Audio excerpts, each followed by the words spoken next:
காலை வணக்கம். ஒரு ரொம்ப வருஷத்துக்கு முந்தி, ஒரு 12 வருஷத்துக்கு முந்தி, 10 வருஷம் இருக்குன்னு நினைக்கிறேன். நான் வந்து ஒரு கதைய போய் நான் வந்து தானு சார்ட்ட சொன்னேன். சொன்ன உடனே தானு சாருக்கு வந்து அந்த கதை பிடிக்கல. சொன்னார், "தம்பி இந்த கதை என்னால் பண்ண முடியாது" அப்படின்னாரு. அந்த படம் தான் நந்தலாலா. ஒரு 10 வருஷத்துக்கு அப்புறம் தானு சாரை திரும்பி மீட் பண்ணி பேசும்போது, "நம்ம ஒரு படம் பண்ணலாம் தம்பி" அப்படின்னாரு. அப்போ நான் கதையை சொல்லலை அவருக்கு ஆக்சுவலாக. "இல்லை சார், நான் வந்து 10 வருஷத்துக்கு முந்தி ஒரு கதை சொன்னேன். அந்த கதை உங்களுக்கு ஏன் பிடிக்கலன்னு எனக்கு தெரியும். ஏன்னா 10 வருஷத்துல நான் புரிஞ்சுக்கிட்ட ஒரு விஷயம் வந்து, யார்கிட்ட போய் என்ன மாதிரி கதை சொல்லணுன்றத புரிஞ்சுக்கிட்டேன். அது ஒரு சின்ன எவல்யூஷன். அது ஆங்கிலத்தில் பிச்சிங்னு சொல்லுவாங்க. நான் பிட்ச் பண்ணது ரைட்டான கதை இல்லை சார் உங்கள்கிட்ட அப்படின்னு சொன்னேன். இந்த கதையை அவர் கடைசி வரைக்கும் இன்னைக்கு வரைக்கும் அவர் கேட்கவே இல்லை. விஜய் சேதுபதி மட்டும் தான் சொன்னேன். நான் எப்பொழுதுமே தானு சாரை வந்து நான் உயரமாகவே பார்த்து கொண்டிருக்கிறேன். நான் சினிமா சேர்றதுக்கு முந்தி அவருடைய படங்களுடைய போஸ்டர், அவர் எப்பயுமே ஒரு தமிழ் சினிமாவுன்னு ஒரு ஒரு மிக மிக ஒரு ஒரு ஈஸ்தட்டிக் சென்சிபிளோட இருக்கிற ஒரு ப்ரொடியூசர். ஒரு நாளைக்கு 2 தடவை என்னுடைய ஆஃபீஸ்க்கு வருவார். நான் வந்து என்னை வரவே அலோவ் பண்ண மாட்டேன். "நான் வரேன் சார் ஆஃபீஸ்க்கு" அப்படின்னா, "இல்லை தம்பி நான் வரேன்." காலையில் ஆஃபீஸ்லேருந்து வந்து என்னை பார்த்துட்டு அப்புறம் நைட்டு வந்து பார்த்துட்டு போவார். நான் இத்தனை படங்கள் 27 வருஷம் நான் சினிமாவில் இருக்கேன். 18 வருஷம் நான் டேரக்டராக பண்ணி முடிஞ்சிருக்கேன். தானு சார் மாதிரி எனக்கு ஒரு சுதந்திரம் கொடுத்த ஒரு ப்ரொடியூசரை நான் பார்த்ததே இல்லை. ஏன்னா அவர் ஒரு ஒரு படத்தை அவர் எப்படி எடுக்கிறாருன்னா, இப்போ இந்த படத்தை பற்றி மேக்ஸை பற்றி சொல்லும்போது, "தம்பி ஒரு கதை வந்து ஒரு பையன் வந்து சொன்னான் தம்பி, அது ரொம்ப நல்லா இருந்துச்சு பார்த்தாரு. He always dreams about stories." அவருடைய இன்டர்வென்ஷனும் பார்த்தீங்கன்னா ஒரு கிரியேட்டிவ் இன்டர்வென்ஷன் தான் இருக்கும். யூஸ்வலாக ஒரு டேரக்டர் அப்படின்னா ஒரு ஒரு ஒரு படி வந்தால் பிறகு வந்து we unknowingly will become arrogant. We never listen to some people's counsels. But நான் சின்ன வயசு ஃபஸ்ட்டு படத்தில் தான் அப்படி கிடையாது. என்னுடைய அசிஸ்டன்ட் டேரக்டர் தான் என்னுடைய முதல் கவுன்சில்ஸ், என்னுடைய ஜட்ஜ்மெண்ட்ஸ் எல்லாமே அவங்க தான் கொடுப்பாங்க. அதுக்கப்புறம் என்னுடைய ஒரு 11 நண்பர்கள் இருக்காங்க உலகளாவி. ஸோ நான் ஸ்கிரிப்ட் எழுதி முடித்தவொன்னே ஒரு 11 நண்பர்களுக்கு வந்து நான் வந்து ஸ்கிரிப்டை வந்து மெயில் பண்ணுவேன். அவங்க படிச்சுட்டு வந்து சொல்லுவாங்க. ஆக்சுவலாக எனக்கு இந்த படம் ரொம்ப வித்தியாசமாச்சு. நான் ஒர்க் பண்ணுற ட்ரெயின் படம் வந்து நான் எல்லாமே தானு சார்ட்ட சொல்லுவேன். ஏன்னா ஒரு ஒரு நான் வந்து ஒரு இயக்குனராக மட்டுமே ஒரு ஒரு 50 லென்ஸில் போட்டுட்டு நான் I'm seeing my world and my world. But ஒரு ப்ரொடியூசராக வந்து அவங்க வந்து sometimes they wear long lens, sometimes they wear 24 lenses. ரொம்ப அகலமாக பார்க்குறாங்க. நான் நேற்று தானு சார்ட்ட வந்து நான் சொன்னேன். ஆக்சுவலாக வந்து ஒரு படத்தை வந்து 3 விதமாக பார்க்கலாம் சார். ஃபஸ்ட்டு வந்து வியாபாரமாக பார்க்கலாம், 2வது வந்து அதுக்குள்ள இருக்க டெக்னிக்காலிட்டிஸ், 3வது வந்து அதோடைய கலைத்தன்மை. சில நேரங்களில் வந்து கலைத்தன்மை முன்னாலும் டெக்னிக்காலிட்டிஸ் மிடில்லையும், வியாபாரம் வந்து 3வது ஆயிடுது. ஆனால் இன்னைக்கு ஒரு சினிமா அப்படின்றது ரொம்ப ரொம்ப ஒரு காம்படிட்டிவான ஒரு எக்ஸ்ட்ராடினரி இண்டஸ்ட்ரி. பட் ஆனால் ரொம்ப காம்படிஷன். ஸோ அதை நிறுத்தி வெளியே கொண்டு வந்து சேர்க்கறதுக்கு வந்து ஒரு ப்ரொடியூசர் படுற கஷ்டம் நான் கற்றுக்கிட்டேன், நான் பார்த்துக்கிட்டேன். ஸோ இப்போ நான் என்ன பண்ணியிருக்கேன், அந்த ஷிஃப்ட்டை வந்து ஃபஸ்ட்டு ஒரு படம் வந்து அந்த படம் வந்து அந்த போட்ட காசை அவங்களுக்கு வந்து கொண்டாந்து கொடுக்கணும். ஒரு சின்ன லாபமாவது அவங்களுக்கு ஈட்டி கொடுக்கணும். பெரிய லாபம் ஈட்டணும், சின்ன லாபமாவது ஈட்டி கொடுக்கணும். அதுக்கப்புறம் அவருடைய டெக்னிக்காலிட்டிஸ், அதுக்கப்புறம் தான் அவருடைய கலைத்தன்மை. அந்த கலைத்தன்மையை வந்து ஒரு நல்ல டைரக்டர் வந்து சப்டெக்ஸ்டாக வச்சு யூ கேன் அச்சீவ் தட். நான் எதுக்கு இது சொல்கிறேன்னா, ஒவ்வொரு நாளும் தானு சார்ட்ட வந்து சில விஷயங்கள் நிறைய பேர் என்னை பற்றி சொல்லுவாங்க, நிறைய அரகண்டான டேரக்டர்னு. அஃப்கோர்ஸ் ஐ ஆம் in my own way to stick to my creative freedom. இப்போ தானு சார்ட்ட வரும்போது வந்து ஒரு தந்தை போல் என்னால் அவர்கிட்ட ஷேர் பண்ண முடியுது. ஒரு மகன் போல் அவருடைய எக்ஸ்பீரியன்ஸை அவர் கொடுக்க முடியுது. அப்படி தான் வெற்றி மாற்றி நடந்துக்கிறாரு, எல்லாத்தையுமே நடந்துக்கிறாரு. முதல் ஷோ காலையில் ரிலீஸ் ஆகுது இந்த நேற்று வெற்றிமாறனுக்கு. முதல் தடவை காலையில் ஷோ பார்த்துட்டு போயிட்டு அவர் போய் ஒரு பொக்கே கொடுக்குறாரு. So he always follows. இந்த மாதிரி ஒரு சுறுசுறுப்பாக தானு சாருக்கு என்ன வயசுன்னு எனக்கு தெரியல. ஐ திங்க் 22 வயசுன்னு நினைக்கிறேன். ஆக்சுவலாக இவ்வளோ சுறுசுறுப்பான ஒரு மனிதனை நான் பார்த்ததே கிடையாது. ஆக்சுவலாக என் வாழ்நாளில் நான் இளையராஜாவை பார்த்துருக்கேன், ஒரு மியூசிஷியனா. But a producer I have never seen such a most agile and always active. Always வந்து தம்பி இப்படி பண்ணலாம் அப்படி பண்ணலாம். நேற்று கூட ஒரு பாட்டு பண்ணேன், ஒரு பாட்டு பண்ணி போட்டேன் வந்து, தம்பி நல்லாயிருக்கு இன்னும் கொஞ்சம். So he gives me more energy. அதை வந்து நம்ம ஒரு க்ரியேட்டிவாக நம்ம எடுத்துக்கணும்னு நினைக்கிறேன். ஆக்சுவலாக எனக்கு இந்த இந்த ஒரு this thing I learn from Thanu sir. I am so grateful to you sir. அப்புறம் இந்த படம் பார்த்தேன். இந்த படம் வந்து இந்த படம் முத ட்ரைலர் வரும்போது ஐ நோ கிச்சா, அதாவது எப்படின்னா ஒரு தடவை நான் போய் அவர்கிட்ட கதை சொல்லியிருக்கேன். ரொம்ப வெரி வெரி டீசன்ட் மேன். நான் வந்து I went all the way to Bangalore and I narrated story. He liked it. ஆனால் அதுக்கப்புறம் ஏதோ சம்திங் இட் ஹேப்பன், அதெல்லாம் பண்ண முடியல. அவரும் ஒரு 30 வருஷமாக 25 வருஷமாக ரொம்ப ஸ்ட்ராங்காக அவர் வந்து ஒரு பெரிய ப்ரொட்டாகனிஸ்ட், ஒரு பெரிய ஹீரோ அவர். அவர் வந்து இப்போ நம்ம அவர் படங்கள் நம்ம வந்து இங்கேயும் பார்க்க போகிறோம். இப்போ வந்து ஒரு படம் வந்து இப்போ வந்து இந்தியா வந்து ஒரு மாநிலமாக ஆயிடுது கிட்டத்தட்ட சினிமா பொறுத்தில். யார் வேணால் எங்கேருந்து வேணாலும் அவங்க வந்து ஏற்றுக்கொள்ளப்படுகிறார்கள். அப்படி தான் இருக்கணும் ஆக்சுவலி. இப்போ வந்து ஒரு ஹீரோ எங்கள் ஏரியா ஹீரோ அப்படிலாம் கிடையாது. இப்போ வந்து இது வந்து ஒரு கலையாக மட்டுமே சினிமா பார்க்கப்படுகிறது. ஸோ இந்த படம் ரொம்ப நல்ல கமர்ஷியலாக கமர்ஷியலாக இருந்துச்சு. எனக்கு அந்த இயக்குனருக்கு வந்து நான் வாழ்த்துக்களை சொல்கிறேன். There are many kinds of film. Fassbinder எடுக்கிறது ஒரு ஃபிலிம், பெல்லாட்டர் எடுக்கிற ஒரு ஃபிலிம், குரசவா ஒரு ஃபிலிம் எடுக்கிறாரு, பிரசான் ஒரு ஃபிலிம் எடுக்கிறாரு, பொலான்ஸ்கி ஒரு ஃபிலிம் எடுக்கிறாரு, நோலன் ஒரு டிஃப்ரெண்ட் கைண்ட் ஆஃப் எடுக்கிறாரு. நிறைய ஃபிலிம் மேக்கர்ஸ் இங்கே நம்ம இந்தியாவை பார்த்தோம்னா ஷியாம் பெனகர்லேருந்து ஆரம்பிச்சுன்னா வெற்றிமாறன்லேருந்து இன்றைக்கி ராம்லேருந்து தியாகராஜன், குமார் ராஜா, இன்றைக்கி மிகப்பெரிய வெற்றி படங்களை கொடுத்த டேரக்டர்ஸ் எல்லாமே. இதுதான் ரைட் ஃபிலிம் அப்படின்றது கிடையாது. ஃபிலிம் அப்படின்றது வந்து நிறைய ஜானரில் இருக்கணும், நிறைய சுவைகளை கொண்டதாக இருக்கணும். ஒரு சாப்பாடு எடுத்துக்கிட்டோம்னா வந்து நம்ம we are not just merely surviving to eat ஒரு ஃபுட்டு. அது ரொம்ப டேஸ்ட்டாக இருக்கணும். அதனால தான் வந்து இயற்கையை நம்மளுக்கு டேஸ்ட் பட்டை வந்து நம்மளுக்கு கொடுத்துருக்கு. எக்ஸ்ட்ராடனரி எவல்யூஷனில் நம்மளுக்கு வந்து அவர் tongue has been gifted by the extraordinary taste buds. அது மாதிரி டிஃப்ரெண்ட்டாக நம்ம வந்து பார்க்கணும். ஒரு ஷோலையை பார்த்துட்டிங்கன்னா ஒரு காலத்தில் அதை விட ஒரு கமர்ஷியல் படம் இல்லை. Maybe it was rip off from different films inspire ஆகிருக்கலாம். ஆனால் அது ஒரு மிகப்பெரிய, இன்றைக்கு வரைக்கும் இந்தியாவில் மிகப்பெரிய ஒரு கமர்ஷியல் படமாக ஷோவில் இருக்குது. கமர்ஷியல் படங்களும் பண்ணணும். ஒரு கதாநாயகன் கணவன் மனைவி உறவு, ஒரு கதாநாயகன் அண்ணன் தங்கை உறவு, ஒரு கதாநாயகன் நண்பர்கள் உறவு, இப்படியும் இருக்கணும். ஒரு கதாநாயகன் ஒரு பெரிய வீர சாகசம் செய்யும் ஒரு கதாநாயகனாகவும் இருக்கணும். இந்த படத்தில் அப்படியாப்பட்ட ஒரு கதாநாயகனை தான் பார்க்குறேன். வீர சாகசம் செய்யும் ஒரு பெரும் கதாநாயகனாக இந்த படத்தையும் நம்ம பார்க்கணும். இப்போ சமீப காலமாக ஒரு படங்களை ரொம்ப ஸ்ட்ராங்கான ஒரு கிரிட்டிசிசம், கண்டம்னேஷன் எல்லாமே இருக்குது. இதை திரைப்பட இயக்குநர்கள் நம்ம வந்து ஒத்துக்கணும். நான் ரொம்ப யோசிக்கிறேன். ஏன்னா ஒரு காலகட்டத்தில் இன்றைக்கி வந்த எல்லா திரைப்பட இயக்குநர்களையும் அடையாளம் கண்டு சமூகத்துக்கு சொன்னவங்க பத்திரிகைக்காரங்களும் மக்கள் தான். ஸோ வென் ஒரு சினிமான்றது ஒரு பேலன்ஸ். அது ரொம்ப கான்சென்ட்ரேட்டட், ஒரு வருஷம் 1.5 வருஷம் உட்காந்து ரொம்ப கான்சன்ட்ரேட் பண்ணி கிட்டத்தட்ட ஒரு ராக்கெட் இன்ஜினியரிங் மாதிரி தான். அந்த ராக்கெட் அப்படியே தனித்தனியாக செக்மெண்ட்டாக பிரித்து ஒவ்வொரு டிபார்ட்மெண்ட்டும் ஒரு 5 இயர்ஸ் 10 இயர்ஸ் உட்காந்து ஒர்க் பண்ணுறாங்க. ரொம்ப மெட்டிகுலஸாக ஒர்க் பண்ணுறாங்க. அதுக்கப்புறம் எல்லாம் பண்ணி முடிச்சு லான்ச் பண்ண முடியாமல் பிறகு திடீர்னு ஒரு சின்ன ஒரு வயர்னால் வந்து அந்த பெரிய ராக்கெட் வெடிச்சிடலாம்.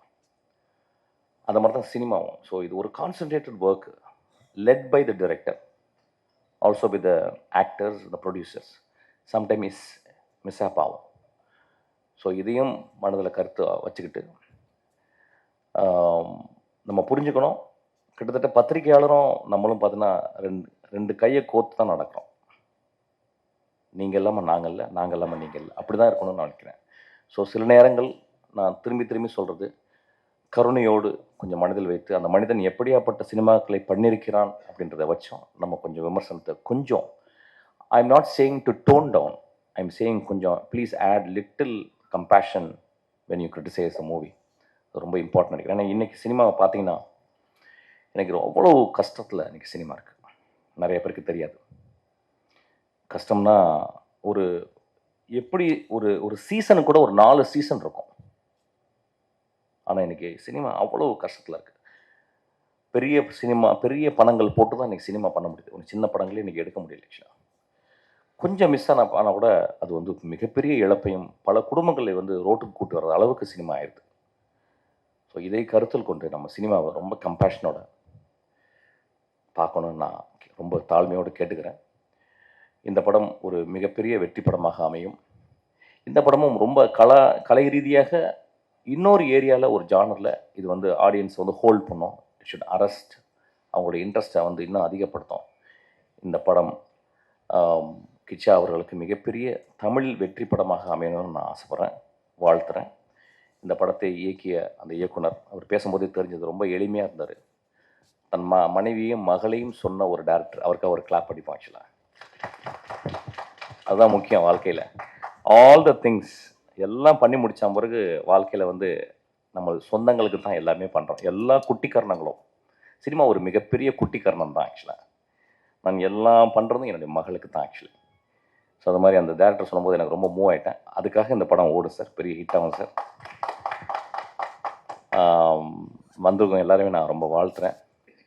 தானு சார், நீங்கள் எப்பொழுதுமே மனிதர்களை கண்டுபிடித்து அவங்க கதையை கேட்டு அந்த கதையை நேசித்து அந்த படங்களுக்கு வந்து உங்களுடைய சம்பாத்தியத்தையும் உங்கள் உழைப்பையும் நீங்கள் கொடுக்குறீங்க. உங்களுக்கு இந்த இயற்கையை உங்களை பத்திரமா பார்த்துக்கும் சார். இன்னும் ஒரு 100 வருஷம் நீங்கள் வாழணும்னு நான் வாழ்த்துறேன் சார். இந்த இயற்கையை சொல்லலாம் வந்து தானு சார் வந்து இப்படி மேலையில் புகழ்கிறாரு அவர் படம் பண்ணுறதுனால அப்படின்னு சொல்லிட்டு, அதில் ஒரு துளி கூட உண்மை இல்லை. நான் ஏற்கனவே அதான் சொல்லி ஆரம்பித்தேன். தானு சார் என் படத்தை பிடிக்கலன்னு சொல்லி வந்தார். இன்றைக்கும் அந்த படத்தினுடைய கதையை நான் அவருக்கு சொல்லவே இல்லை. ஏதோ என்னுடைய படங்கள் வந்த விதங்களை பார்த்து எனக்கு ரொம்ப நேசித்து அவர் இந்த படத்தை கொடுத்துருக்காரு. இந்த படமும் I don't say it's a great film, it's a very humble film. Very form wise நான் நிறைய விஷயங்கள் ட்ரை பண்ணியிருக்கேன். அதுக்காக எனக்கு அவ்வளோ ஒரு நாள் கூட எனக்கு வந்து அவர் சளைக்காமல் நான் கேட்ட பணத்தையும் நான் கேட்ட டெக்னீஷியனையும் அவர் கொடுத்துக்கிட்டே இருக்கார். ஆக்சுவலாக I feel very proud to work under Thanu sir. நான் எப்பொழுதுமே நீங்கள் கூப்பிடும்போதும் உங்களுக்காக நான் படம் பண்ணுவேன் சார். என்ன ஒர்க் நீங்கள் கேட்டாலும் உங்கள் ஆஃபீஸில் வந்து நான் பண்ணுவேன் sir. Thank you so much. First of all thank you for standing so long and hosting us. ಎಲ್ಲರಿಗೂ ನಮಸ್ಕಾರ. ಕನ್ನಡ ಚಿತ್ರರಂಗದ ಪರವಾಗಿ ಕೂಡ ಎಲ್ಲರಿಗೂ ನಮಸ್ಕಾರ. தமிழில் பேசுகிறதுக்கு ட்ரை பண்ணுறேன். தர கிராமட்டிக்கல் மிஸ்டேக் அது இதுனா நாளைக்கு அது ஹெட்லைனை போடாதீங்க.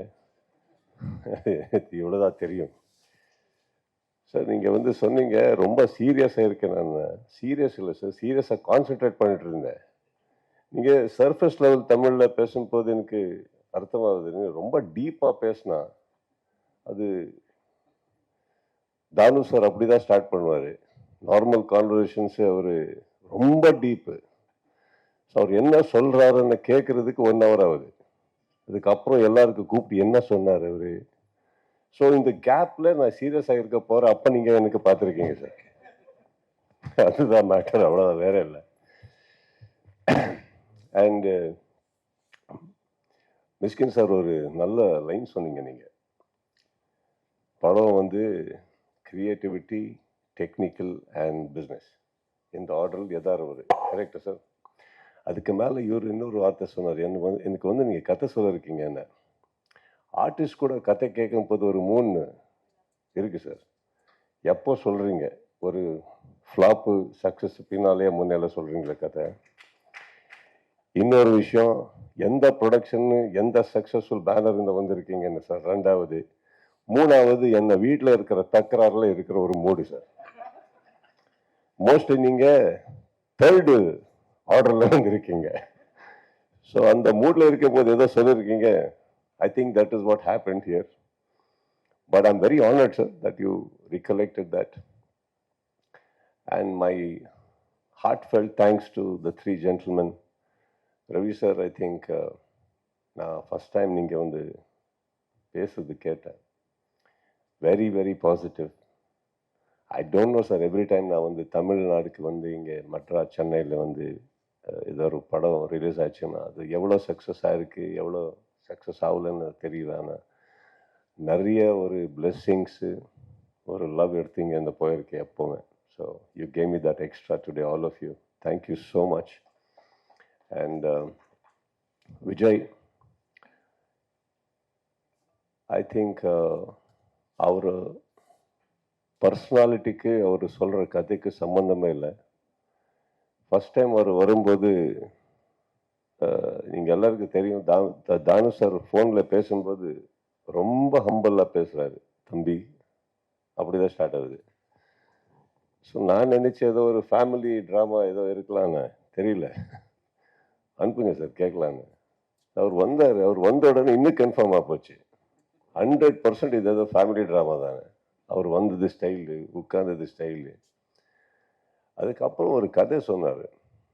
நான் தப்பாக சொல்லக்கூடாது. I think there's a very beautiful saying, don't judge the book by the cover. There's a very pretty example to that. And why we did this film? ஏன் படம் ஆச்சு? Not because of who I am. நான் யார் அதுக்காக இல்லை. தானு sir production எவ்வளோ பெருசு அதுக்காக இல்லை. ஒரு விஷன் எனக்கு பிடிச்சது sir. First I think as an actor today அது வந்து எலிஜிபிலிட்டி இருக்குது எனக்கு சொல்கிறதுக்கு. After about 28 years in the industry, நாங்கள் பார்க்குறது ஒரு செக் மட்டும் இல்லை sir. Okay, those 90 leaves that comes as a bound script. I think that is very important to us today, and you brought that. So thank you for that. And our vision, அவர் சொன்ன ஒரு clarity. ஆனால் புது director ரொம்ப பயப்பட்டு சொல்கிறாரு கதை. So எனக்கு ஒரு விஷயம் தெரிஞ்சு போச்சு, இந்த டிரெக்டர்கிட்ட ஏதோ இருக்குது, ஆனால் கரெக்டாக சொல்ல முடியல அவருக்கு. So first of all I had to make him comfortable. So I asked him how much clothes, எவ்வளோ துணி எடுத்துகிட்டு வந்திருக்கீங்க சார்? இல்லை சார், நைட் கிளம்பணுன்னு. வீட்டில் யார் யார் இருக்காரு? பொண்டாட்டி யாருக்கு இருக்கிறாரு, பொண்ணு. பர்மிஷன் எடுத்துகிட்டு இருக்க முடியுமா கேளுங்க. I think after that we spend a solid 8 நாள் உட்கார்ந்து பேசி because Thanu sir production is a very reputed person, and more than that, I'll tell you why I respect him as a person. So அவருக்கு எது இல்லைன்னு சொல்லலாம், பண்ணலான்னு சொல்லலாம். ஆனால் ரெண்டுத்துக்கு ஒரு காரணம் வேணும் எனக்கு.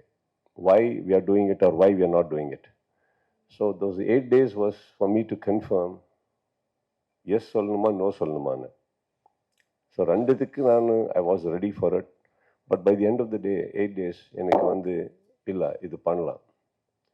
ஒரு சிம்பிளான படம், ஆனால் ஒரு content driven.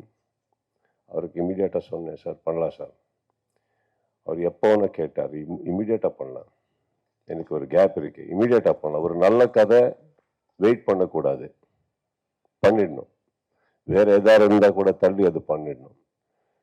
So I also collaborated with him. I said, sir கன்னடத்துக்கு ஃபஸ்ட் டைம் வந்திருக்கீங்க, நீங்கள் சோலாக இருக்கலாம், நான் உங்கள் கூட இருக்கிறேன் சார், நீங்கள் படம் பண்ணுங்க, அதுக்கப்புறம் பார்க்கலாம் எல்லாமே. So that is how we stood up. And அப்படி சொல்லும்போது எனக்கு அவருக்கு சண்டே ஆகலன்னு இல்லை, அம்மா இருக்கு. மகாபலிபுரம் போனால் எல்லாரும் சொல்கிறாரு எவ்வளோ லவ் எங்களுக்குன்னு. But we fought for the right reasons. It is the film. And today each technician and every big person இங்கே வந்து அவரை பற்றி பேசும்போது, sir I'm sitting next to you, sir. I'm also very proud to be sitting next to you, sir. Danu sir, thank you so much for that. Vijay, I wish you all the best, sir. நான் வந்து I come from, நான் வந்து கர்நாடகா இந்த வந்திருக்கேன் sir. என் mother board அங்கே தான் இருக்குது, அங்கே தான் ஆப்ரேட் பண்ணுவோம் படம். இப்போ எல்லாரும் பியூட்டிஃபுல் டெக்னீஷியன் சொல்லும்போது ஏதோ என்ன படம் கூட ஒரே லாங்குவேஜ் இல்லை, இப்போ போகுது, ட்ராவல் ஆகுது. I come from there. ஆனால் உங்களுக்கு இது தாய்நாடு. This film should do very good for you, sir. And once it does, இப்போ இது ரொம்ப நல்ல ஆச்சுன்னா, ரொம்ப பெரிய பேர் வந்ததுன்னா, அந்த ப்ரொடியூசருக்கு மருதாடுங்க. Don't forget him. Okay? So after that, I know we all grow, sir, but that gratitude is very important. I'll tell you why. 2004ல இங்கே வந்து ஒரு படம் I was shooting here.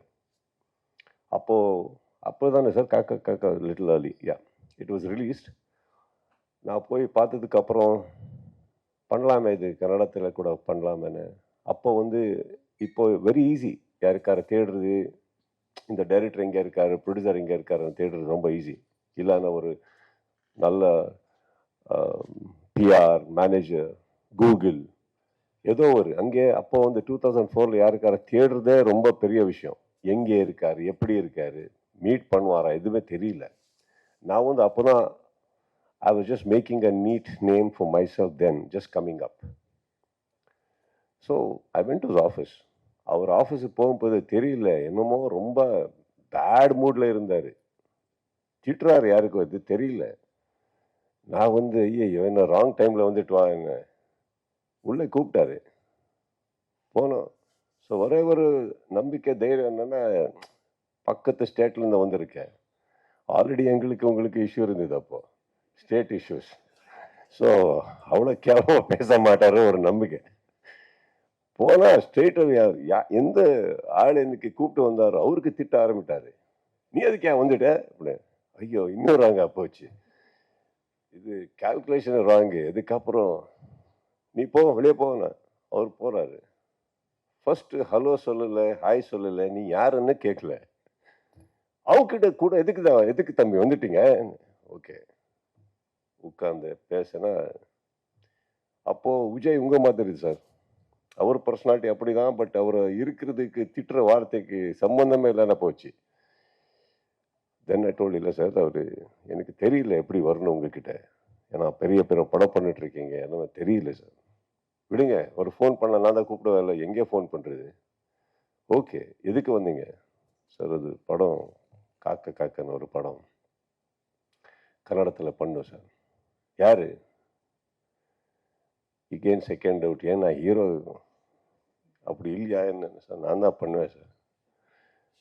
Okay என்ன வேணும் சார்? ரைட்ஸ் வேணும் sir.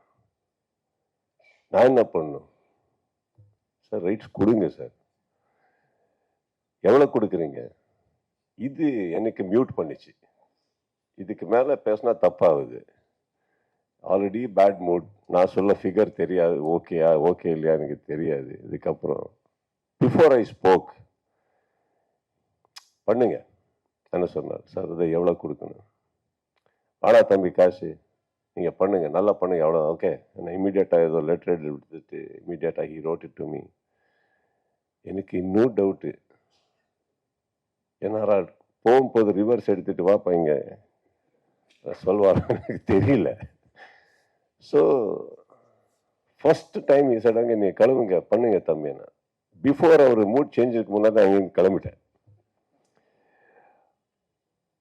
Some one year I think sir, I was under the preparation to do first time ஒரு direction பண்ணலாம் நான் நினச்சி, நானே பண்ணலான்னு ஒரு ப்ரிப்பரேஷன் இருக்கும்போது சார் வாபஸ் ஃபோன் பண்ணார். தம்பி நீங்கள் பண்ணலையா? இல்லை சார் இன்னும் பண்ணணும் தம்பி. அது வந்து இன்னொரு யாரோ ஆள் கேட்டிருக்காரு. சப்போஸ் நீங்கள் பண்ணலன்னு அதை அவருக்கு கொடுத்தா இப்போ வந்து கொஞ்சம் இதில் இருக்கேன், எனக்கு ரொம்ப ஹெல்ப் ஆகுது. இம்மிடியேட்டாக அவருக்கு சார் இது உங்கள் படம் சார், நீங்கள் எதுவுமே வாங்கலை என்கிட்ட, நீங்கள் பண்ணுங்க, யாருக்கு கொடுங்க பண்ணுங்க sir. I gave it back, but I'll tell you why I narrated this story and especially to you, Vijay. அன்றைக்கி வந்து நான் வந்து இன்னும் அப்கமிங் சார், அவர் வந்து எனக்கு ஆஃபீஸில் உட்காந்து காஃபி கொடுத்துட்டு பேசி எல்லாத்துக்கும் விடுங்க, ஒரு ரைட்ஸ் ஒரு பெரிய ஹிட்டு படம், அந்த படம் ரைட்ஸ் எனக்கு எதுவுமே வாங்காமல் கொடுத்து அனுப்புறது. I will never ever forget that ever. So once ஒரு ஃபோன் கால், எனக்கு வீக் ரிலேஷன்ஸும் தெரியாது, தானு sir, that's it. Thanu sir phone பண்ணி ஒரு கதை இருக்குன்னு சொல்லும்போது, here we had already decided to collaborate. I just needed a small confirmation with your script. So Vijay, thank you for giving a script which collaborated us again. All right. And Danu sir, I will never forget you for that gesture what you showed, sir.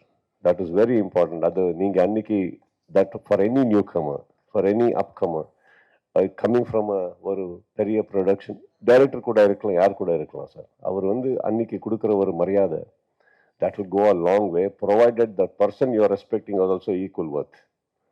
All right, so thank you for that. And all the wonderful directors and Mr. இளவரசன் sir, எனக்கு தெரியல, நீங்கள் அவருக்கு சொல்கிறீங்க உங்கள் அசோசியேஷனில் இருக்கிறாருன்னு, கரெக்டா sir? Okay. Association எப்போ சார் க்ளோஸ் ஆகுது? டோர் லாக்கு அப்படி ஏதாவது இருக்கா? ஏதோ டைம் இருக்கணுமே sir. 3:34 in the morning is texting somebody sir. கேட்டால் வேலை அசோசியேஷன் வேலை, என்ன வேலை இன்னைக்கு சொல்லலை சார், யாரோட வேலைன்னு கூட சொல்லலை அவர். But he is there, very hard worker. Even after the association closes, he keeps working. So we had a great time with Mr. Ilvarasan, and for some reason, அது என்னன்னா ஒரு ராத்திரியில் நடக்கிற ஒரு கதை. So whether you like it or not, எல்லாரும் சேர்ந்துதான் இருக்கணும், சேர்ந்துதான் பண்ணணும். That is how it is. And wonderful co-actor and a human being I met. Wonderful. And எப்போ நான் இங்கே வந்திருக்கேனோ, everybody, all the press and friends and media, ரொம்ப respect கொடுத்துருக்கீங்க, லவ் கொடுத்துருக்கீங்க, என் தமிழில் அக்செப்ட் பண்ணியிருக்கீங்க. Thank you for that. And all my technicians and wonderful people இங்கே மேக்ஸில் ரொம்ப நல்லா பண்ணியிருக்காரு. எனக்கு வந்து ஒரே ஒரு அது வந்து one wish I do have in this film is that கன்னடத்தில் ஃபஸ்ட் டைம் தானு சார் வந்திருக்காரு. வந்து போகிறது ஏன் ஊரில் நடிக்காது சார், எங்கள் ஊர் சார். அங்கே வரணும், நீங்கள் அங்கே ஒரு ஸ்டாம்ப் போடணும். இங்கே எப்படி இவ்வளோ டைரக்டர்ஸ் ஆக்டர்ஸ் நீங்கள் இங்கே கொடுத்துருக்கீங்களோ அங்கே கூட நிறையா இருக்காரு. அவருக்கு கூட ஒரு என்ன சொல்கிறது, வாட் யூ சே ஃபார் தாரி தீபம்,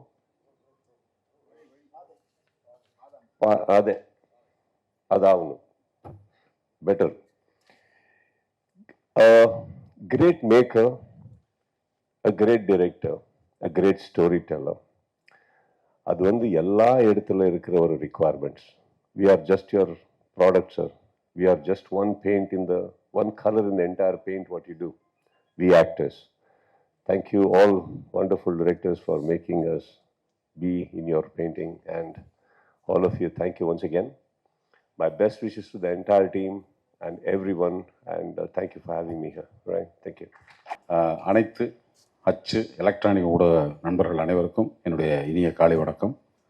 சார் ரவி கொட்டாரக்கார சார், காட்ராக்டர் பிரசாத் சார், உதயகுமார் சார், ராஜ்குமார் பெரியசாமி, மிஸ்கின் அண்ணா, சபி மாஸ்டர், தம்பி, எல்லாருக்கும் என்னுடைய இனிய மனமார்ந்த வணக்கங்களை தெரிவிச்சுக்கிறேன்.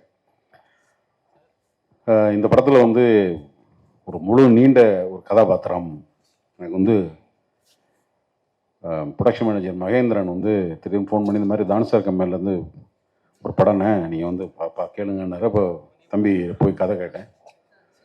ஒரு மாதிரி ஒரு ரா ஃபீலில் ஒரு டோட்டலாக ஒரு டார்க் பேக்ரவுண்டில் இருக்கிற மாதிரி ஒரு நேரேஷன் சொன்னார். அதுதான் இப்போ நீங்கள் பார்த்துருக்கிற ட்ரெய்லருக்கும் நீங்கள் படம் பார்க்கும்போது கம்ப்ளீட்லி ஒரு காக்கி சட்டக்காரன் இருக்கிற ஒரு எமோஷன். காக்கி சட்டக்காரனுக்குள்ளே ஒரு உணர்வற்ற ஒரு ஆள் இருப்பான் அப்படிங்கிறது பொதுவான அந்த டிபார்ட்மெண்ட் அதான். பட் அதுக்குள்ளார ஒரு உணர்வு இருக்கும். தங்கூட வேலை செய்கிறவனை காப்பாற்றுறதுக்கு ஒருத்தன் என்ன புத்திசாலித்தனமாக இருக்கணும், எவ்வளோ போராடணும், அதுக்கு ஒரு பெரிய ஹீரோ தேவைப்படும். அந்த பெரிய ஹீரோ எப்படி இருக்கணுன்றத சுதீப் சாரோட உருவத்தை மாத்திரம் இல்லை, அது நான் கொஞ்சம் படத்தோட இந்த பேச்சோட கடைசியாக பேச நினைக்கிறேன். தான் சாரை பற்றி அவர் எடுத்த படத்தில் நடிச்சுட்டு அவரை பற்றி பேசுகிறதுங்கிறது வந்து நான் நீங்கள் எப்படி புரிஞ்சுக்கிறீங்கன்னு எனக்கு தெரியல. பட் நான் என்னோட அனுபவம் என்னென்னா, சுத்ராலட்சுமணன் சார்கிட்ட ஒரு பேட்டி கொடுத்துருந்தாங்க தான் சார். அது யதார்த்தமாக பார்க்க போகும்போது மணப்பந்தல்னு எஸ்எஸ்ஆர் நடித்த ஒரு படத்தோட 650 ரூபாய் என்னவோ போட்டு வாரத்தில் டிஸ்ட்ரிபியூட்டர் ஆரம்பித்து ஏற்கனவே ரிலீஸ் ஆகி ஓடாத படத்தை சும்மா மெட்ராஸில் வந்து நார்த் மெட்ராஸில் ஒரு போஸ்டர் வந்து திரும்பி அந்த ஹிட்டான பாட்டை பூரா அடித்து ஒட்டி அந்த படத்துலேருந்து சம்பாரித்து அப்புறம் டிஸ்ட்ரிபியூட்டர் ஆகி ரஜினிகாந்துங்கிற ஒருத்தர் வந்து சினிமாவுக்கு வரும்போது மதுரையில் நான் வந்து 78 என்னமோ நான் 9th ஸ்டாண்டர்ட் அங்கே தேவி தியேட்டர்னு ஒரு தேட்டருக்கு, அந்த தேட்டர் இப்போ இல்லை, அது பக்கத்தில் சென்ட்ரல் மார்க்கெட்ன்றது இப்போ நம்ம கோயம்பேடு மார்க்கெட் மாதிரி, அதான் மதுரையோட சென்ட்ரல் பொசிஷன். கண்ணை இறுக்கி மூடிட்டு கையில் ஒரு ஷார்ட்டை பிடிச்ச மாதிரி அப்படி ஒரு ஸ்டில்லு. அப்போ ரஜினி சார் பெருசாக எங்களுக்கு தெரியாது. ஆனால் அந்த பேரரை மாத்திரம் பார்த்துட்டு போயிட்டே இருப்போம். அப்போ எல்லாம் 9th 10th படிக்கிற போதும் அந்த இருக்கும். அந்த ஒரு ஹீரோவை இவங்க இப்படி வரப்போறாரு அப்படின்னு அவங்க எப்படி கணிச்சாங்க அப்படிங்கிறது பர்சனலாக ரஜினி சாரையும் தானு சாரையும் கம்பேர் பண்ணுறத விட ஒரு சில உருவங்கள் இந்த சினிமாவில் எப்படி போய் பதிய போகுதுங்கிறது, சினிமாவை பற்றி ஒரு தீர்க்க தரிசனமான சிந்தனை இல்லாத ஒரு டிஸ்ட்ரிபியூட்டர்னாலேயோ ஒரு ப்ரொடியூசர்னாலேயோ ஒருத்தனுக்குள்ள இருக்கிற இன்னொன்று கண்டுபிடிக்கிறது கஷ்டம். இதுதான் சினிமாவில் இருக்கிற ஒரு மேஜிக். அந்த மேஜிக்கு நிறையா தெரிஞ்சதுனால தான் நடுவில் இருக்கிற பெரிய நிறுவனங்கள்லாம் இன்னைக்கு தமிழ் சினிமாவில் படம் எடுக்கிறதுல நிப்பாட்டிட்டாங்க. கண்டினியூவாக படம் எடுக்கிறது தானு சார், சத்யஜோதி ஃபிலிம்ஸ் 2 பேர் தான் எனக்கு டக்குன்னு ஞாபகத்தில் வருது. இப்போ என்ன மாதிரியான வியாபார சூழல் தம்பி மிஸ்கின் பேசுன மாதிரி எங்கே சிக்கல் இருக்குன்னா, சர்வதேச கம்பெனியில் வந்து இப்போ நம்ம ஓடிடி அப்படின்னு ஒரு ஏரியா வந்துட்டு கொஞ்சம் கொஞ்சமாக உள்ள ஒரு சின்னதாக கூப்பிட்டீங்க, வாங்க வாங்க இந்தாங்க மிட்டாயின்னு கூட்டி போய் டக்குன்னு ஒரு பெரிய லெவல் வரும்போது அப்படியே இறுக்கி போட்டு போயிட்டாங்க. ஹிந்தி சினிமா பற்றி தெரியாது, தெலுங்கு, கன்னடம், தமிழ், மலையாளம் எல்லாம் ஒரு இடத்துல, மலையாள படங்கள் சின்ன சின்ன படங்களாக அப்படி போயிட்டு இருக்கு. இங்கே ஒரு பெரிய கேட்டை போட்டு லாக் பண்ணும்போது பெரிய ப்ரொடியூசர் தானு சார் மாதிரி நாணயமான ஆளுங்களால் மாத்திரம்தான் படத்தை எடுத்து ரிலீஸ் பண்ண முடியும். ஏன் நாணயம்னு சொல்கிறேன்னா, நான் ஒரு கேமராமேன் ஒரு படம் வேலை செஞ்சேன். அந்த படம் லேபில் வந்து ரிலீஸ் ஆகிறதுக்கான வாய்ப்புகள் இல்லை. அந்த ப்ரொடியூசர் அனாதையாக நிற்கிறாரு, காசு ஒன்றை தவிர வேறு எதுவுமே துணை புரியாத ஒரு சூழ்நிலை. நாங்கள் பிரிண்ட் எல்லாம் பண்ணி 37 பிரிண்ட், அப்போ தமிழ்நாடு பூரா ரிலீஸ் பண்ணுறாங்க 37 print. North Arcot, south Arcot, Chengalpattu, இந்த தலைமுறைக்கு அது இந்த என்எஸ்சின்னு சொல்லுவாங்க. பிரிண்ட் போகிறதுக்கு வாய்ப்பு இல்லை, என்ன செய்யறதுன்னு தெரியல. அதுக்கப்புறம் அவராக அந்த ப்ரொடியூசராக என்ன நினச்சிருந்தால தானு சாருக்கு வந்து ஃபோன் பண்ணுறாரு. அப்போ வந்து ஆஃபீஸ் வந்து இங்கே டீனரில் எங்கள் கேமராமேன் யூனியன் ஆஃபீஸ் பக்கத்தில் இருக்கு. என்னப்பா அப்படியா, எங்கே இருக்க நீ? லேபில் இருக்கேன். சரி வை. ருக்மாதங்கன்னு பேர் அவர் லேபில் இருக்கார். அதில் தானே என்ன ஃபோன் பண்ணாங்க, நான் டெலிவரி எடுத்துக்கிறேன் அப்படின்னு போயிட்டு ஒருத்தன் தற்கொலை பண்ணிக்கிட்டு கயிறெல்லாம் தொங்குது, கழுத்தை மாற்ற சூழ்நிலையில் இருக்கும்போது ஒரு ஃபோனு, அவருக்கு என்ன செக்கு கொடுத்தாரா எதுவும் கொடுத்தாது, நேராக தானு சார் ஃபோன் பண்ணார் அப்படின்னா நீங்கள் ரிலீஸ் பண்ணணும். அந்த பிரிண்ட் கடகடன்னு ரிலீஸ் ஆகி காலையில் அந்த ஒரு 5 நிமிஷத்தில் அந்த ப்ரொடியூசரோட ரிலீஃபை நான் உணர்ந்தேன். நான் கேமராமேன், எனக்கு சம்பளம் வருது அது அப்புறம். ஆனால் ஒட்டுமொத்தமாக ஒருத்தன் தூக்கு கயிறில் தொங்க போகும்போது ஒரு ஃபோனில் நீ எப்போ கொடுக்க போற, அந்த பணத்துக்கு யார் பொறுப்பு, எதுவுமே இல்லை. தானு சொன்னார் ஒரு வார்த்தை, படம் ரிலீஸ் ஆயிடுச்சு. இதெல்லாம் ஒரு தனிநபர்கள் வர்ற தலைமுறையில் சினிமாவில் அடுத்து எல்லாம் நடிகர்களுக்கு வாரிசு, இயக்குநர்களுக்கு வாரிசு இருக்குது, தயாரிப்பாளர்களுக்கு வாரிசு. தானு சார் பையன் இல்லை. இந்த பிஹேவியர், இந்த நாணயம் தான் ஒருத்தரை கடைசி வரைக்கும் கொண்டு போகும். படங்கள் ஓடும், ஓடாமல் இருக்கும். இதெல்லாம் தானு சார்ட்ட வந்து நான் பல விஷயங்களை அப்சர்வ் பண்ணதில்லை. இந்த படத்தில் எனக்கு வாய்ப்பு கொடுத்ததுக்கு நன்றி அண்ணா. நன்றிக்காக நான் உங்களை பாராட்டலை. நான் சொன்ன அனைத்தும் வெறும் பாராட்டு இல்லை, முழுதும் உண்மை என்பது உங்களுக்கும் புரியும். உங்களுக்கு இதை சொல்கிறேன். இந்த படத்தில் வந்து கேமராமேன் சேகர் சந்திரன், ஏன்னா எந்த படத்துக்கு போனாலும் எனக்கு கேமராமேன் மேலே தான் கான்சன்ட்ரேஷன் இருக்கும். சத்தமே இல்லாமல் சுதீப் சாரோட நிறைய படங்கள் ஒர்க் பண்ணியிருக்காரு. அவ்வளோ சைலண்ட்டாக ஒரு சினிமாட்டோகிராஃபர் வந்து கம்போஸ்டாக இருக்கிறது, அது ஒரு டைரக்டருக்கு ரொம்ப ஹெல்ப் பண்ணும், ப்ரொடக்ஷனுக்கு ஹெல்ப் பண்ணும். என்ன நடந்தாலும் அது தனக்குள்ளே வச்சுட்டு எத்தனை மூடனாலும், என்ன ஒரு போலீஸ் ஸ்டேஷன் செட்டப், இது பெரிய ஒய்டு பிளாக். ஏன்னா அதில் வந்து கிட்டத்தட்ட ஒரு 60-70 நாள் அது உள்ளே indoor night of shoot. So ஒவ்வொரு இடத்துலையும் டிஜிட்டல் சினிமா வந்ததுக்கப்புறம் அதை கண்ட்ரோல் பண்ணுறது, அந்த ஹை கெயின் ஒர்க் பண்ணாங்க. டிஜிட்டல் எங்கேயெல்லாம் கொஞ்சம் லைட் இருக்கு அங்கே அதுவாக போய் பிக்கப் பண்ணிக்கிறோம். ஆனால் அந்த மூடு அப்படி இல்லை, இந்த ஸ்கிரிப்டோட மூடு அது இல்லை, அதை கண்ட்ரோல் பண்ணி கொண்டு வரணும். ரொம்ப கம்போஸ்டாக ஒர்க் பண்ணார். ஆர்ட் ரைட்டர் ஒர்க் பண்ணவும் சரி, என் கூட ஒர்க் பண்ண அந்த படத்தில் ஒர்க் பண்ண நடிகர்கள் அவங்கெல்லாம் பெங்களூர் ஷூட்டிங்னால வர முடியல. விஜய் சந்தூர், உக்ர மஞ்சுங்கிறவர் சுதீப் சாரோட ஒரு பிக் பாஸ், கனடா பிக் பாஸில் உள்ளே இருக்காரு நினைக்கிறேன். இருக்காரு சார், வந்துட்டு இருக்காரு. அப்புறம் இன்னொரு ஜிஜுன்னு சொல்லி ஒரு அவர் டைரக்டர், ஆக்டர், கவிஞர் அவர். அதுக்கப்புறம் சுக்ருதான் ஒரு கேர்ள், சமீப்தான் ஒரு கேர்ள், எல்லாரும் இந்த படத்தில் நடித்தாங்க. இது ஒரு 68 நாள் இந்த படத்தில் நான் ஒர்க் பண்ணது எனக்கு ரொம்ப ஒரு பெரிய எக்ஸ்பீரியன்ஸ். எல்லாத்துக்கும் டெக்னீஷியன் நன்றி சொல்லும்போது கடைசியாக ஹீரோட்ட வரும்போது எப்படின்னா, சில டைரக்டர்கிட்ட சில கேமராமேன் நடிகர்கிட்ட போகும்போது காலையிலே மைண்ட் அலர்ட் ஆகும். ஏன் அலர்ட் ஆகும்னா, அவங்களோட படத்தில் அவங்க அதுக்கு முன்னாடி அவங்களோட commitment with film what they are doing. So Sudeep சார்கிட்ட போகும்போது அவர் ஒரு நமக்கு பெங்களூர் சினிமாவில் முதல்ல தெரிஞ்சது யாருன்னா ராஜ்குமார் ஐயா. அதுக்கப்புறம் வந்து சிவராஜ்குமார் சார், புனித் ராஜ்குமார் சார், அப்புறம் அவங்க நிறைய சின்ன சின்ன டைரக்டருங்க, சின்ன சின்ன ப்ரொடியூசர், உபேந்திரா கொஞ்சம் மெட்ராஸ் இண்டஸ்ட்ரியில் பெருசாக தெரிஞ்சது உபேந்திரா. அதுக்கப்புறமா யாரோட சப்போர்ட்டும் இல்லாமல் சுயமாக தனியாக ஒருத்தர் வந்ததுன்றது வந்து சுதீப் சார் தான். கன்னடா இண்டஸ்ட்ரியிலேருந்து சென்னை இண்டஸ்ட்ரிக்கு தெரிய ஆரம்பிச்சது, சினிமாக்காரங்க பேச ஆரம்பிச்சது. சும்மா இந்த படத்தில் பேசிட்டு 9 வாட்டி கூப்பிட்டீங்க பாருங்க அப்படின்னு பார்த்தா, சேது படம் வந்து சியான் விக்ரமோட உருவம், அந்த தோற்றம் வந்து அந்த கடைசி கிளைமேக்ஸ் சேது படம் பார்த்து ஒரு ஞாபகம் இருக்கும். அந்த வைத்தியார் ஆஸ்பத்திரியில் போயிட்டு திருப்பி காதலியை தேடி வந்துட்டு அவர் செத்ததுக்கப்புறம் திரும்ப அப்படியே போவார். ரொம்ப தமிழ் சினிமாவில் முக்கியமான கிளைமேக்ஸில் அது ஒரு முக்கியமான ரொம்ப முக்கியமான ஒரு படம் அது. ஏன்னா சியா விக்ரமுக்கோட உருவமும் அதுவும் உட்காருது. நீங்கள் சுதீப் சாரோட நிற்கும் போது நீங்கள் உருவம் பார்த்து இந்த உருவம் அதுக்குள்ளே உட்காந்துருந்தது. அந்த எமோஷனில் ஒரு ட்ராப் குறையாம அந்த சங்கிலி போட்டு இழுத்துக்கும் போது எனக்கு ரொம்ப பிரமிப்பாக இருந்தது. எப்படா ஒருத்தர் இந்த படத்தை ரீமேக் பண்ணாருன்னு. சரி, இது முடிஞ்சிருச்சு. கமல்ஹாசன் சாரோட சிப்பிக்குள் முத்த ஒரு ஹீரோ வந்து ரீமேக் பண்ண நினைக்கிறதே ரொம்ப கஷ்டம். ஏன்னா அது அந்த மாதிரி படம் இல்லை. ஒரு அடிதடி சண்டை படம், குத்து வெட்டுங்கிறது எல்லா லாங்குவேஜ்லையும் அது வந்து யூனிஃபார்மாக பார்க்கக்கூடிய படம். ஆனால் சிப்பிக்குள் முத்துங்கிறது ஒரு மனநிலை சரியில்லாத ஒருத்தன் திருத்து தாலி என்னன்னு தெரியாமல் கட்டிடுவான். அவனுக்குள்ள ஒரு இயக்கம் இருக்குது. அதை எப்படி பார்த்துக்கிட்டாங்கிறது அது கமல் சாருக்கே ஒரு ரொம்ப டிஃப்ரெண்ட்டான ஃபிலிம். அதை வாங்கிட்டு போய் ரீமேக் பண்ணுறதுங்கிறது நிஜமாவே நடிப்பு மேலே ஒரு மிகப்பெரிய ஒரு பேஷனேட் இல்லாத ஒரு ஆக்டர்னால அது செய்யவே முடியாது. Really respect your commitment with cinema Sudeep sir. I love you all. இந்த படத்தில் வந்து ரொம்ப ஒரு எமோஷனலான சீனு. அது முழுக்க ராவணன்கிறது தான் என்னுடைய கதாபாத்திரத்தோட பேர். அதுதான் பிளே ஆகணும். கிட்டத்தட்ட 3 நாள் அந்த ஒரு சீனே ஷூட் பண்ணோம். அந்த ஷூட் பண்ணும்போது அவர் நினச்சிருந்த அந்த இடத்துல நடுவில் கட் பண்ணி அவர் மேலே கான்சன்ட்ரேட் போகிற மாதிரி ஹீரோ சொல்லியிருக்கலாம். சொல்லலை. ஒரு என்னோட ஓஎஸ்எஸ், ஏதாவது ஓஎஸ்எஸ்ன்றது ஓவர் த ஷோல்டர் ஷாட். அங்கேருந்து ஒரு சின்ன கிரெயினில் அப்படி மூவ் ஆகி போகும்போது என்னோட அழுகை அவர் மேலே போகணும். என்னை அவாய்ட் பண்ணி கேமரா போயிடுச்சு. போனதுக்கப்புறம் நான் இவரை பார்த்துக்கிட்டே இருக்கேன். அந்த ப்ளூடூத் டெக்னாலஜி மாதிரி அந்த ஆக்டர் இன்னும் இந்த கேரக்டரோட எமோஷனில் நான் வந்து அப்படி இறக்கி பிடிச்சது இருக்கு. நான் அவுட் ஃப்ரேமில் இருக்கும்போது எனக்கு தெரியுது அந்த ஆக்டரோட எமோஷன் எவ்வளோ தூரம் அந்த கேரக்டர் உள்வாங்கி ஒரு மேஜர் எடிஷன் அங்கேருந்து போய் கிரேன் போய் டாங் டாங் டாங் டாங் டாங் ஷக் கட் பண்ணாக்க அதுக்கப்புறம் அந்த கிளைமேக்ஸ் போகணும். பர்ஃபெக்டாக அதை ரிசீவ் பண்ணார். அது ரீரிகார்டிங்லாம் அப்புறம் நடிக்கும்போது அந்த எமோஷனை ஒருத்தர் கேட்ச் பண்ணாருன்னா எங்களையே அது எவ்வளோ தூரம் பாதிச்சுன்னா அது ஆடியன்ஸ் எவ்வளோ தூரம் கொண்டு போகும். சின்சியரான டெடிக்கேஷன் இல்லாத சும்மா ஹீரோ ஐட்டம் பாட்டு பாடணும் சண்டை போடுறது இல்லை. நமக்கு கிடைக்கிற வாய்ப்பு இல்லை. எங்கெல்லாம் நடிக்கிறதுக்கான வாய்ப்பு இருக்கும், அந்த எமோஷனை எவல்யூட் பண்ணுறதுக்கு என்னென்ன முடியுமோ அதெல்லாம் செய்கிறவங்க தான் ஒரு நல்ல சினிமாக்காரன். அப்படி ஒரு நல்ல சினிமாக்காரனை தமிழ் சினிமாவுக்கு அறிமுகப்படுத்துகிற தானு சாருக்கு என்னுடைய நன்றி. சுதீப் சார் நிறைய படங்கள் பண்ணணும். அவங்க மதர் இறந்துட்டாங்க. I'm so sorry sir. ஏன்னா நீங்கள் இந்த படம் டப்பிங் முடியும் போது கொடுத்துருந்தாங்க. அதுக்கப்புறமா அதை வந்து முடிச்சுட்டு என்கரேஜ் பண்ணி ஹோல் டீமை எடுத்துகிட்டு போய் சேர்க்கறதும் சரி. அந்த ஒரு கருப்பு கெட்டப்பெல்லாம் வந்து பொடி இருக்கு இல்லையா, கமல் சார்னா சும்மா இல்லை. அந்த பொடி அப்படி ஊதுங்க உள்ள ஊதி மொத்தமாக கருப்பு கிட்டத்தட்ட ஒரு 4 days மொத்தமாக கண்ணு பட்டா பக்கத்தில் நிற்கும் போது நம்ம ஓரமாக தள்ளி நிற்கிறோம். ஏன்னா அது வந்தால் தும்மி எல்லா உள்ள இருக்கிற சைனஸ்லாம் வந்துடும். தன்னை வருத்திக்கிறது. அது கமல் சார் மாதிரி சில ஆக்டர்ஸ் தான் அதை செய்வாங்க. கம்ஃபர்டபுள் ஜோன் பார்க்காம அதுக்குள்ளே போவாங்க. அது மாதிரியான ஒரு அனுபவங்கள்லாம் அந்த படத்தில் எனக்கு கிடைச்சது.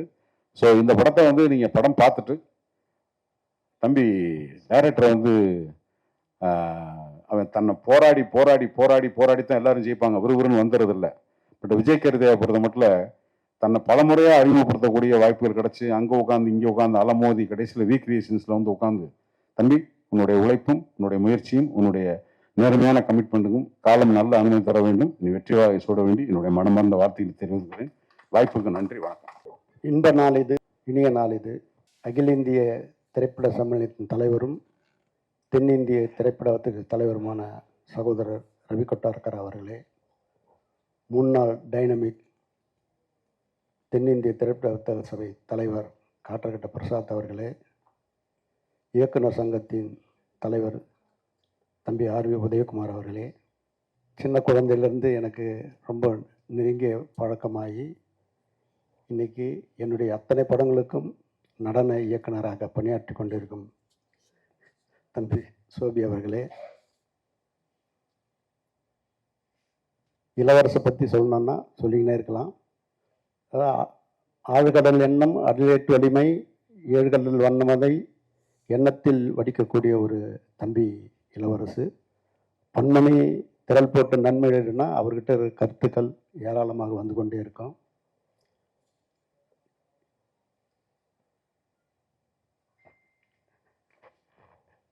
தேசிங் பெரிசாம் பற்றி சொல்லணும்னா அவர் சொன்ன கதை எல்லா பெரிய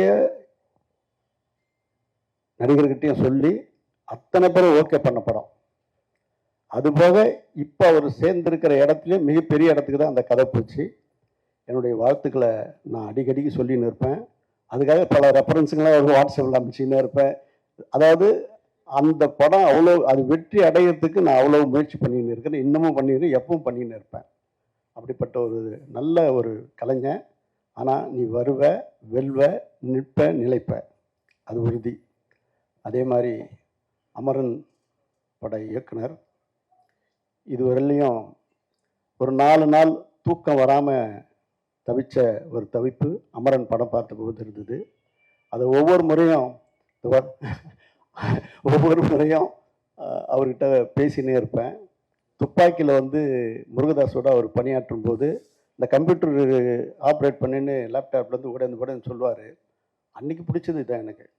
இது ரொம்ப சின்சியரான ஒர்க்கர். அந்த மாதிரி அந்த 3 பேரில் கொடுத்து 2 பேருக்கும் பெரிய வெற்றி கிடைச்சிது. ஆனால் முருகதாஸே என்கிட்ட சொல்லி, சார் ராஜ்குமாருக்கு ஒரு படம் கொடுங்கப்பா, நான் கொடுத்தேன்பா, அவர் வேற ஒரு இடத்துல கமிட் ஆகிட்டாருப்பா அப்படின்னு நான் சொன்னேன்.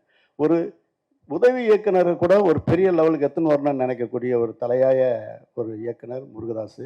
அப்படிப்பட்ட பட்டையில் வந்தவர் மிக சிறப்பான ஒரு இடத்தை வகிக்கிறாரு. இந்த திரையுலகுக்கு ஒரு பெரிய கிடைக்காத ஒரு அமுத சுரபி. அவர்கிட்ட கருத்து வந்துக்கினே இருக்கும். அப்படிப்பட்ட மனிதர். அதனால தான் அவர் இட்டும் போய் என் தம்பி அன்பு செழிங்கிட்ட கொடுத்து இந்த கம்பெனிக்கு நீ பண்ணணும் அப்படின்னு சொன்னேன். உடனே வந்து சொல்லி நல்ல முறையில் செயலாற்றினுங்கிறாரு. பெரிய எதிர்காலத்தை உருவாக்கக்கூடிய நவீன சிற்பிகளை ஒருத்தர். ஆனால் என் அகத்தை அப்படியே இறுக்கி பிடிச்ச தம்பி மிஸ்கின் பற்றி சொல்லணும். அவர் சொன்னார், நந்தலாலா கதை சொல்லும்போது நான் அதுக்கு முன்னாடி அந்நியன் ஒரு படம் விக்ரமுக்கு வந்திருக்கு. ஸோ அதை தாண்டுற மாதிரி ஒரு கதை சொல்லணும். ஏன்னா சித்திரம் பேசுறது இல்லை, அவ்வளோ பெரிய கலக்கினவர். அவர் நந்தலாலாவுக்கு சொல்லும்போது ஒரு ரொம்ப கம்மியான பட்ஜெட்டில் சொல்கிறாரு. நான் அதெல்லாம் பெருசல் அதை விக்ரம வச்சு அந்நியனை தாண்டணும்னு நினைக்கிறேன்ப்பா, அதனால அந்த மாதிரி ஒரு கதை சொல்லுப்பான்னு தான் சொன்ன தவிர, அந்த படம் நிச்சயமாக சேலஞ்சாக பண்ணி மிகப்பெரிய வெற்றியை கொடுத்து நற்படத்தினுடைய நற்பெயரை பெற்றார். அதுக்கப்புறம் அவர் அந்த கதை சொன்னார். ஆனால் இப்போ ட்ரெயின் எடுத்துகிட்டு இருக்கிற அவர் இன்னொரு ரகசியம் தெரியும். இவர் வந்து விஜய் சேதுபதிக்கும் சிவாஜி குமார் சாருக்கும் கதை சொல்லியிருக்காரு. அந்த கதை சொன்ன உடனே அவங்க எனக்கு ஃபோன் பண்ணி, சார் மிரட்டிட்டார் சார், விட்றாதீங்க சார், மிகப்பெரிய லெவலில் ட்ரெயின் வரும் சார், எனக்கு ரொம்ப திருப்தி அப்படின்னு சொன்ன உடனே நான் தம்பிக்கிட்ட தம்பி எனக்கு நீ கதை சொல்லவே வேணாம், நீ படம் பண்ணு அப்படின்னேன். அந்த ரகசியம் இப்போ தான் சொல்கிறேன். அவங்க ஆல்ரெடி எனக்கு ஒவ்வொரு நாளும் ஒரு உணர்ச்சி பிரவாகமாக இருக்கக்கூடிய ஒரு மனிதர். அதாவது எல்லா துறையிலையும் ஒரு ஈடுபாடு இருக்குது.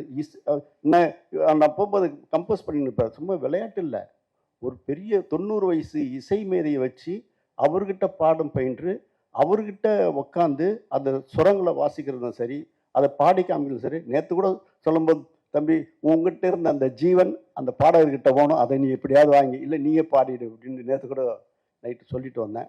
அப்படிப்பட்ட இன்வால்மெண்ட்டு.